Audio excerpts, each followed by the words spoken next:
Julien, Eric Cantona won the award while you were still living in Paris. What impact did his success in England have on French football fans?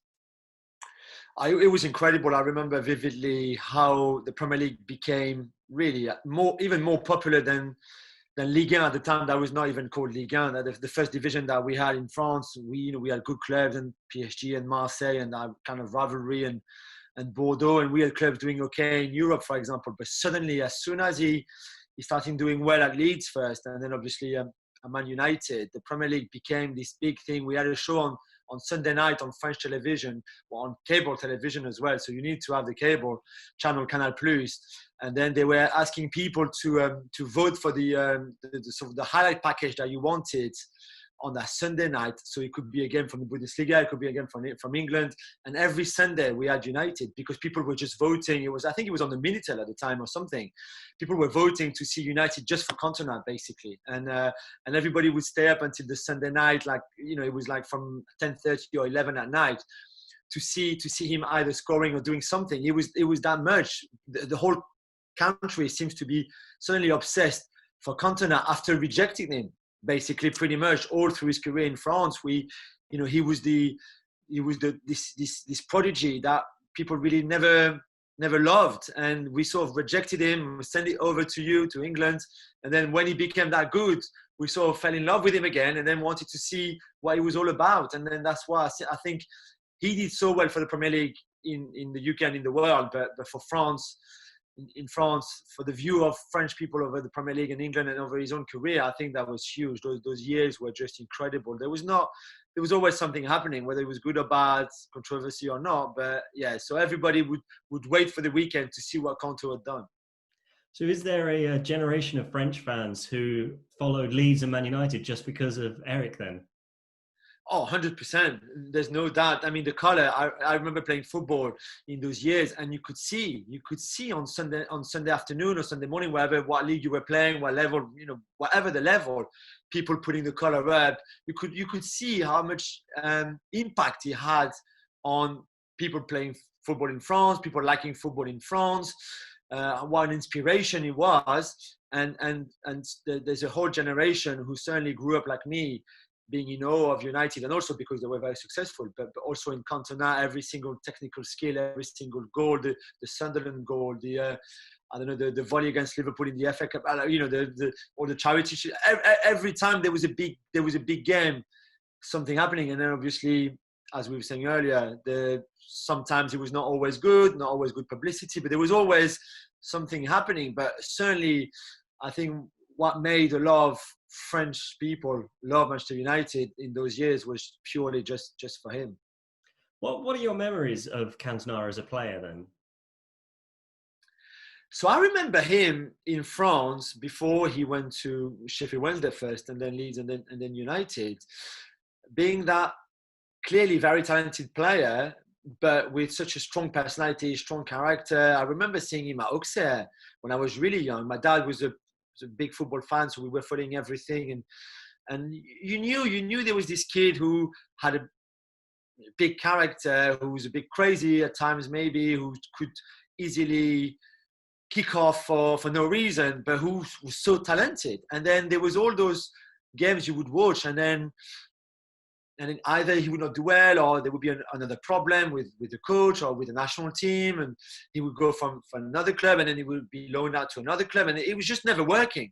And then there was the point where I think he almost gave up. Certainly people in France gave up on him.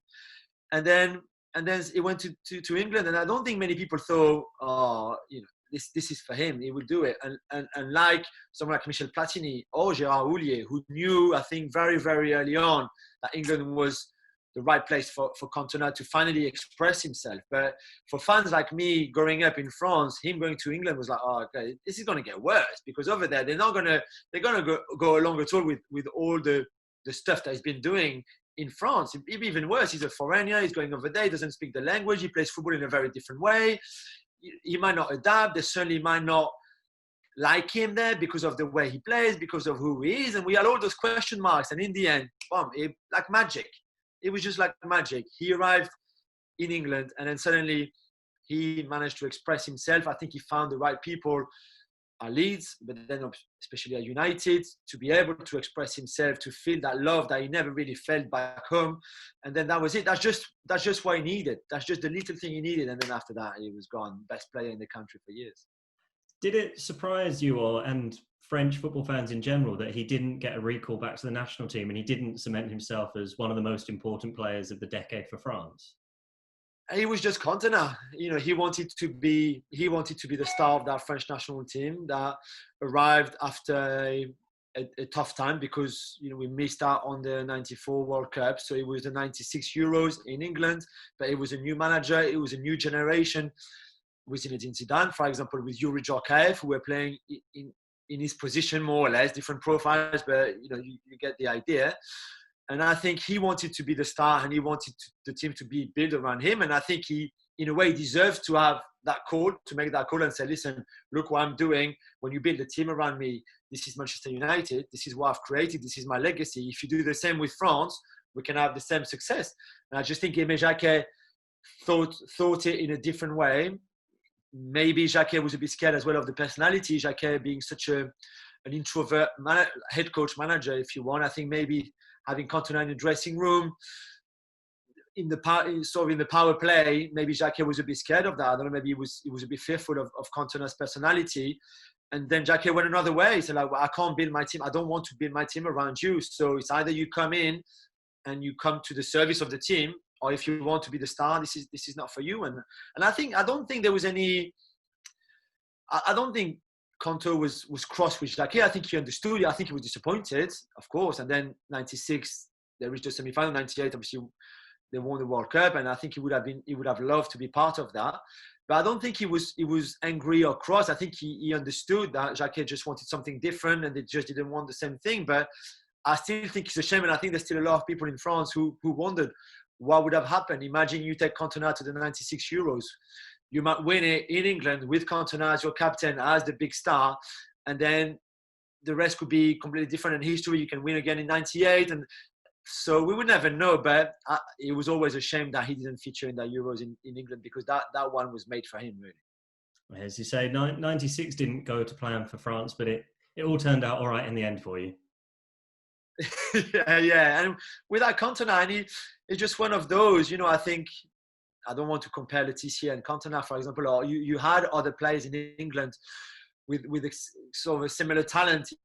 And I think for him, unfortunately, it was very similar. It just never happened. There was a very good generation a few years before him. Then I think there was a lack of talent, especially when he was almost in his prime. And then there was a just new generation coming after, as we said, with Zidane, Djorkaeff, and all the others who were younger than him, who Jacquet trusted, and yes, he was right to.